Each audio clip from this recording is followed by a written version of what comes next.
Police DYSP അടക്കമുള്ള ആളുകൾ ആ സ്പോട്ടിൽ നിന്ന് രക്ഷാപ്രവർത്തനം നേതൃത്വം കൊടുക്കുകയാണ്. നാട്ടുകാരും പൊതുപ്രവർത്തകരും ജനപ്രതിനിധികളും എല്ലാം അതിലാവശ്യമായ ഇടപെടൽ നടത്തിയിട്ടുണ്ട്. അവിടെ നിന്ന് ജില്ലാ ആശുപത്രിയിലേക്ക് കൊണ്ടുവന്ന 29 പേരിൽ 17 പേര് ഇങ്ങോട്ട് അയക്കേണ്ടി വന്നു. ബാക്കിയുള്ളവർ ഫസ്റ്റ് എയ്ഡ് കൊടുത്ത് കുഴപ്പങ്ങളില്ല. ഒരാൾ മരണപ്പെട്ടു, 60 വയസ്സോളം വരുന്ന ഒരാൾ മരണപ്പെട്ടു, ഒരു സ്ത്രീ. പേര് എന്താണെന്ന് ആയിട്ടില്ല.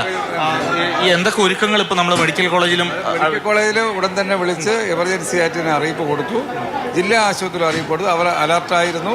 അവരാവശ്യമായ ഫസ്റ്റ് എയ്ഡ് നടപടി നടന്നുകൊണ്ടിരിക്കുകയാണ്. ഞാൻ അകത്ത് കയറി കണ്ടു. ആ മെഡിക്കൽ കോളേജിനകത്ത് കൊണ്ടുവന്നവരെല്ലാം അതിൻ്റെ ഡോക്ടേഴ്സും സ്റ്റാഫും എല്ലാം ആവശ്യമായ ചികിത്സാ സൗകര്യങ്ങൾ ഒരുക്കുകയാണ്. ഇവിടെ പരിക്കൊക്കെ എങ്ങനെയാണ് ഈ വന്നവരുടെ? ഒരാൾ മരണപ്പെട്ടു, മറ്റ് ആളുകൾക്ക് ഗുരുതരമായ പരിക്കിലേക്ക് എത്തിയില്ലെന്നാണ് എനിക്ക് കിട്ടിയ പ്രാഥമിക വിവരം. എന്നാൽ ഗുരുതരമാണോ അല്ലയോ നോക്കാതെ തന്നെ കുറച്ച് പേരെ മെഡിക്കൽ കോളേജിലേക്ക് എത്തിച്ചിട്ടുണ്ട്. എത്ര പേരെ കൊണ്ടുവന്നേക്കുന്നത്? 17 പേരെ മെഡിക്കൽ കോളേജിലേക്ക് അയച്ചിട്ടുണ്ട്. ബാക്കിയുള്ള ആളുകൾക്ക് നെടുമങ്ങാട് ആശുപത്രിയിൽ തന്നെ ചികിത്സ കൊടുക്കാനുള്ള നടപടികൾ സ്വീകരിക്കും.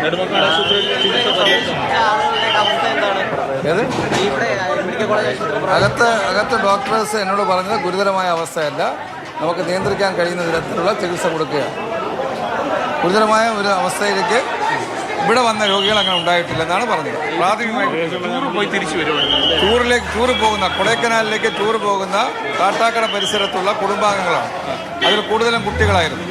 യാത്ര തുടങ്ങിയതേ ഉള്ളൂ. കാട്ടാക്കടയിൽ നിന്ന് നെടുമങ്ങാട് എത്തുന്നവരെയുള്ള യാത്ര തുറന്നേ ഉള്ളൂ. ആ യാത്ര ഇടയ്ക്ക് വെച്ചാണ് ഈ സംഭവിച്ചത്. ഇതെന്താണ് ഇതിൻ്റെ ഒരു പ്രശ്നം എന്ന് മനസ്സിലാറിയില്ല. ഏതായാലും അദ്ദേഹത്തിൻ്റെ പ്രതികരണമാണ്.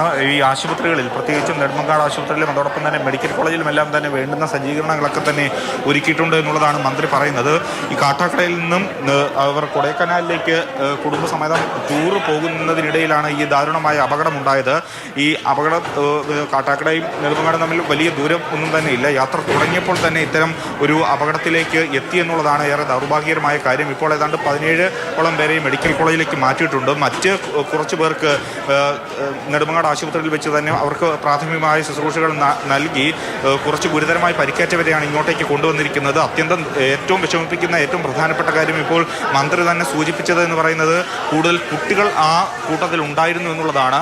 അപ്പോൾ എന്താണ് ഈ അപകട കാരണം, അതിനെക്കുറിച്ചൊക്കെ തന്നെ എന്തായാലും ഇനി വിശദമായി ഉള്ള അന്വേഷണവും പഠനവുമൊക്കെ ഏതായാലും വേണ്ടതാണ്. ഇപ്പോൾ നമുക്ക് മനസ്സിലാക്കാൻ കഴിയുന്നതനുസരിച്ച് ഇനിയും കൂടുതൽ ആംബുലൻസുകൾ ഇങ്ങോട്ടേക്ക് എത്താനുള്ള സാധ്യത തന്നെയാണ് നമുക്ക് മുന്നിൽ കാണുന്നത്. ഏതായാലും മിനിസ്റ്റർ തന്നെ ഇപ്പോൾ ഔദ്യോഗികമായി ഈ കാര്യം പറഞ്ഞിരുന്നു. ഒരു സ്ത്രീയാണ് ഇപ്പോൾ മരണപ്പെട്ടത്, 60 വയസ്സുകാരിയാണ്. ഏതായാലും കൂടുതൽ ഒരു സ്ഥിരീകരണം ലഭിച്ചതിന് ശേഷം മാത്രമേ ആ പേരുവിവരങ്ങളൊക്കെ തന്നെ പുറത്ത് വിടുന്നതിന് വേണ്ടി കഴിയുകയുള്ളൂ എന്നുള്ളതാണ്. ഇപ്പോൾ കൂടുതൽ ആംബുലൻസുകൾ ഇങ്ങോട്ടേക്ക് എത്തും എന്നുള്ള കാര്യം അറിയിച്ചിട്ടുണ്ട് മറ്റ് ആശുപത്രികളിൽ നിന്ന്. അതുകൊണ്ട് തന്നെ വേണ്ടുന്ന ഒരുക്കങ്ങൾ സ്ട്രക്ചർ ക്രമീകരിച്ചിട്ടുണ്ട്. അതോടൊപ്പം തന്നെ ഈ രോഗികളെ പെട്ടെന്ന് തന്നെ പ്രാഥമികമായ ശുശ്രൂഷ നൽകുന്നതിനും കാഷ്വാലിറ്റിയിൽ എത്തിച്ച് കൂടുതൽ വിദഗ്ധമായ ചികിത്സ നൽകുന്നതിനും വേണ്ടിയുള്ള ഒരുക്കങ്ങളാണ് കാഷ്വാലിറ്റിക്കകത്ത് പുരോഗമിച്ചുകൊണ്ടിരിക്കുന്നത്. അതുകൊണ്ട് തന്നെ ആളുകളെയൊക്കെ തന്നെ അങ്ങോട്ടേക്ക് നിയന്ത്രിച്ചിട്ടുണ്ട്. കൂടുതൽ ഡോക്ടർമാരെ ഈ ആശുപത്രിയിലേക്ക് വരുന്നതിന് വേണ്ടി ഈ നിർദ്ദേശം നൽകിയിട്ടുണ്ട് എന്നുള്ളതാണ് നമുക്ക് മനസ്സിലാക്കാൻ കഴിയുന്നത്. മന്ത്രിയും അതോടൊപ്പം തന്നെ ഡെപ്യൂട്ടി മേയറും ഒക്കെ നേരിട്ട് തന്നെ മെഡിക്കൽ കോളേജ് ആശുപത്രിയിലേക്ക് എത്തിയിട്ടുണ്ട്. അതൊക്കെ ഈ കാര്യങ്ങളൊക്കെ തന്നെ വിലയിരുത്തുന്നതിന് വേണ്ടി, ഈ ഒരുക്കങ്ങളൊക്കെ തന്നെ വിലയിരുത്തുന്നതിന് വേണ്ടി എത്തിയിട്ടുണ്ട്. ഇപ്പോൾ ഏതായാലും തിരുവനന്തപുരം മെഡിക്കൽ കോളേജ് ആശുപത്രിയിൽ അത്യന്തം ദൗർഭാഗ്യകരമായ കാഴ്ച. സത്യം പറഞ്ഞാൽ നമ്മൾ ഈ സമീപകാലത്തൊന്നും തന്നെ ഇതുവരെ ഇത്തരം ഒരു അപകടം അല്ലെങ്കിൽ അപകടത്തെ തുടർന്ന് തിരുവനന്തപുരം മെഡിക്കൽ കോളേജിലേക്ക് ഇങ്ങനെ ആളുകൾ വലിയ ഒരു അപകടം തന്നെയാണ് ഉണ്ടായിരിക്കുന്നത്. 17 പേരാണ് നിലവിൽ മെഡിക്കൽ കോളേജ് ആശുപത്രിയിലേക്ക് കൊണ്ടുവന്നിട്ടുള്ളത് എന്നുള്ളതാണ് അറിയാൻ കഴിയുന്നത്. പരിക്ക് ഗുരുതരമാണെങ്കിലും അല്ലെങ്കിലും ഇവർക്ക് വേണ്ട ചികിത്സ കൃത്യമായി ഒരുക്കുമെന്നുള്ളതാണ് മന്ത്രി GR അനിൽ പറഞ്ഞത്.